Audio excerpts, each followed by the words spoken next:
பட்டுக்கோட்டையில் 16 centimetre கொட்டியது. தமிழகத்தில் 19 மாவட்டங்களில் இன்று கனமழை எச்சரிக்கை.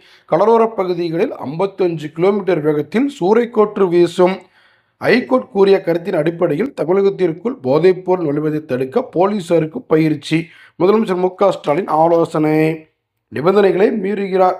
கெஜ்ரிவால் ஜாமீனை ரத்து செய்ய அமலாக்கத்துறை வலியுறுத்தல். சுப்ரீம் கோர்ட் நிராகரிப்பு.